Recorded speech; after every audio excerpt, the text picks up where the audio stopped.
Hey guys, welcome back to the channel. Trey and Duke here, back with another video, and today I got a good one for you guys. It's highly requested. I get a lot of questions about, what do? I want to get a Cane Corso, but I have kids. I get questions about how do I handle my house and my situation with my children and having Duke. And I want to make sure I give you guys some quality tips here to, help you out to make sure everybody's safe, living in a good, healthy environment within your home without any incidents or anything like that. So before we get into it, guys, if you're not subscribed, please subscribe. A lot of you guys watch, not everybody subscribe. It would be greatly appreciated if you could hit that subscribe button and also the like button so this video could get pushed out to more people who are looking for good information. So that being said, guys, let's go ahead and get into the video. All right, so I want to give you guys a little background information about myself and my family. All right, I have Duke here. He is 3. I also have a 2-year-old daughter who's about to be 3 here in a couple weeks, and my son, he's 9. All right, so I understand the sentiment that you guys are expressing about, I have a Cane Corso or I want a Cane Corso, but I also have children and I want to make sure that they're good to go, or you're looking for tips about how you can make sure, everything's good to go, everyone's safe, no incidents or whatever, right? Like I said, Duke is only a couple months older than my daughter. And when, I got him, I wanted to make sure I was doing everything right. So I did a lot of research and prepping prior to her coming home from the hospital. So I also want to offer you guys some tips to help you out to make sure that you're on point within your house and you're controlling those areas. You have control over your kids around the dog around the kids, and everything is working out great for you guys. So let's move on and get into some tips. You're going to want to make sure that your kids and your Cane Corso are familiar with one another, okay? And that's going to be a relationship that's developed over time, right? Your Corso is going to get used to seeing them, knowing their smells, even studying their behavior, right?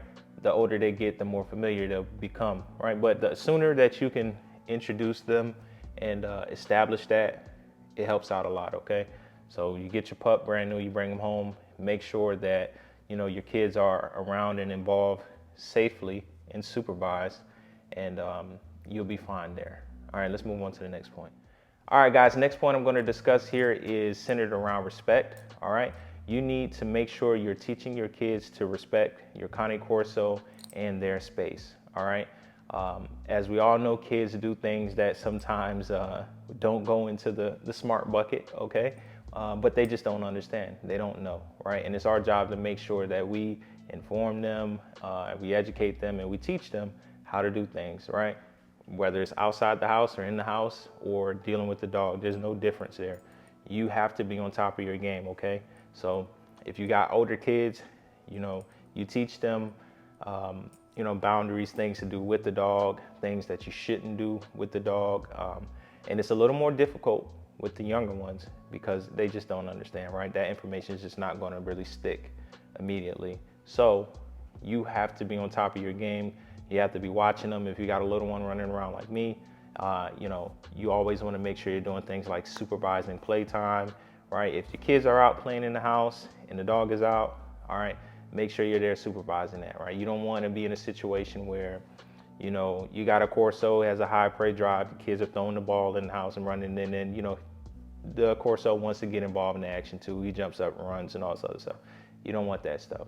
And those situations can happen, right? But understanding that, okay, kids are playing ball, maybe this is a good time. Let me crate the pup or the dog and let the kids play. All right, maybe let me move the kids to a different room where it's segmented off, and that way you don't have those, risk of, the dogs running into the kids or anything like that. But you want to make sure that you are on top of those situations, okay? All right, going back to, teaching your kids to respect the dog. All right, there's certain things that the kids shouldn't be doing to the dog, right? If the dog has their toys, that's the dog's toy, right?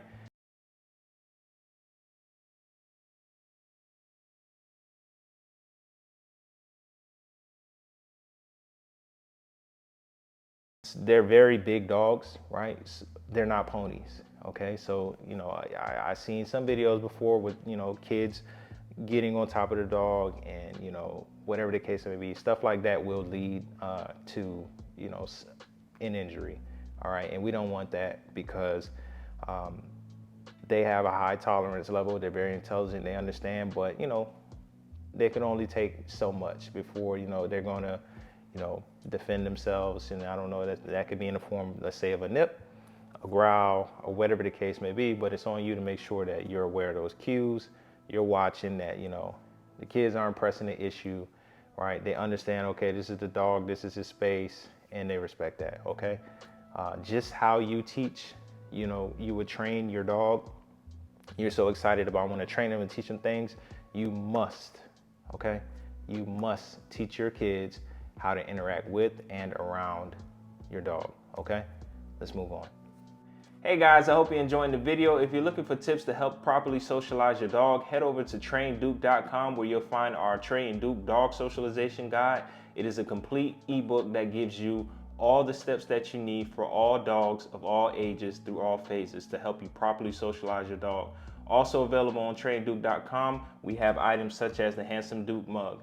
Head over there and check it out. I hope you enjoy the rest of the video. All right, guys, the next tip I got for you is to be mindful of your behavior and interactions with your Cane Corso, okay? And the reason I say that is because of the last point, right? You just as I talked about, teaching your kids about, the do's and don'ts around the dog. One of those things they're really going to drive their, their learning experience is watching you. All right. Like I said, I got a 9-year-old son, and he's pretty much my shadow, and he tends to mimic a lot of my behavior, and I have to be aware of that, especially when I'm dealing with the dog. So I'm not around the house doing anything crazy with Duke, or if I'm playing, let's say, tug or something like that, and I instruct my son like, hey, I play tug with Duke, you don't play tug with Duke. He understands that, right? But there's certain things where I'm just not going to do, or especially for the little one, because she's looking up and she's seeing me do certain things with Duke, and she may try to mimic that, or whatever the case may be. So I'm very mindful about when she's around, and how I'm conducting myself with Duke, because there's times when I'll observe, let's say, my son doing some training stuff with Duke, and he just looks like a little mini me. And my daughter, she's getting older now, and she's talking, so if she'll say, oh, good boy, Duke, good boy, because she sees me and hears me say that a lot, right? If he's like now, and I say, oh, good boy, you're doing a good, he's doing a good job, so I give him a little reward, a little love and stuff like that, and she mimics that, okay? But just be mindful of your behavior, in the house, because your kids are always watching, all right? And you don't want to be, hopefully you're not somebody who's like, abusive towards your dog or anything like that, and let's say your little one picks up on that, and then they go try to discipline the dog or something like that in that way, and that may not turn out well, right? Because they may view you as the primary, or whatever the case may be, handler, and a lot of respect there, but they may not tolerate that from the young one, and you don't want that situation when you're not watching, or whatever the case may be. So just be mindful of your presence, your actions, your behavior in the house around the dogs. Remember, your kids are always watching. Let's move on to the next point. All right, guys, next point I'm going to discuss here is centered around everybody's favorite topic, and that is training. All right, so as I mentioned before, I do a lot of training with Duke, and my son, he observes me do that, so he tries to mimic that. So when I'm doing a training session with Duke, I like to have my son there present, and we work in tandem, or we'll tag team. I'll show him how to conduct a drill, and then swap it out, and then he'll go in, he'll conduct the drill, and then I make sure I'm there to supervise, and make sure that everything's flowing correctly. He's issuing the commands correctly, corrections if need be, redirecting. He's a little mini dog trainer, so he understands, right? But by doing that, it helps build a bond with your your kid and the dog, and they get used to looking to not just you for leadership, but also your children, all right? Because your pup is a part of the pack, he's not the leader of the pack, okay? If you're at the top, you got a hierarchy, and then down at the bottom you got your Corso, okay? But training together, and teaching you teach your kid to how to train the dog, all right? And then you supervise, and you make sure that you're present during those training sessions, okay? Maybe if they're a little older, right? Older teenage years, you guys can work in there, they can, you're a little more hands off from you, but I always like to be involved, and I like to be around, and I like to make sure that my son knows, hey, if you want to train or work with me or whatever the case may be with Duke, you come get me and we do that. If not, then it's just not going down like that. Okay, so make sure you maintain control and structure within your house amongst your kids and your dog when it comes to training. All right, so remember guys, include them in their training as much as you can, as safely as you can, and that will help in the long run. All right, let's move on. All right guys, next tip I want to discuss here with you guys is centered around a gentle touch. Okay, you want to make sure that you're teaching your kids what a gentle touch is, showing them what a gentle touch is when it comes to dealing with your dog. All right, it's okay for them to pet the dog or whatever the case may be, but it can easily become not okay if they're not gentle. There's a big difference than a rough petting or just a gentle touch, and your Corso will pick up on that. Okay, so when they start interacting with each other, make sure that it's gentle, right? Always show them first, right? Don't just let them jump out in there. Okay, you show them how to handle your pup with a gentle touch, right? Even Duke is here, he's dozing off, but if I jumped in there and I was just really rough, he would jump up or whatever the case may be. But just teach him to be gentle, and then that goes a long way. So even when they come by, like my daughter likes to do, he'll be down there and she'll say, "Oh, Duke, so adorable, good boy," and she'll give him a little brush, and then she'll go run around and do her thing, right?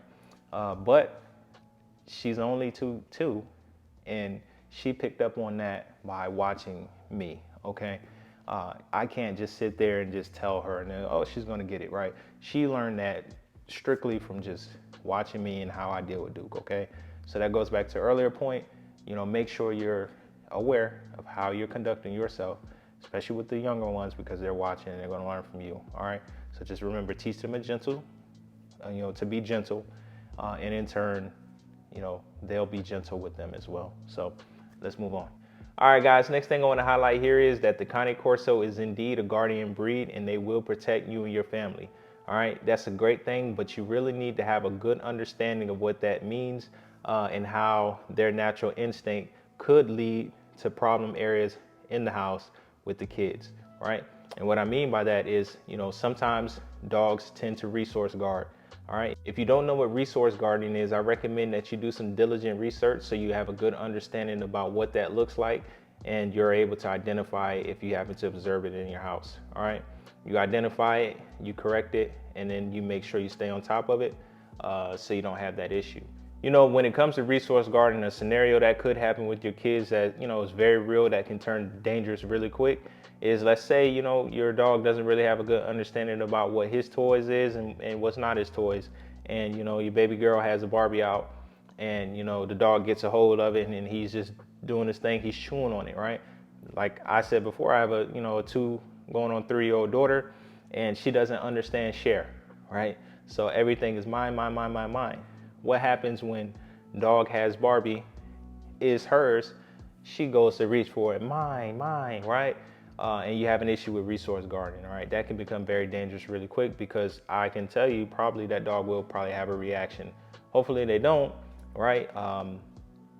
Early signs, right? Maybe the dog might growl or whatever the case may be, but the kid doesn't understand, okay, this may be dangerous, right? They don't know if they hear the growl, okay, whatever the case may be, right? But if they happen to react, nip, bite, that's when it gets very real, very fast, and you don't want that, okay? But that's why I said you have to make sure you're supervising your areas, right?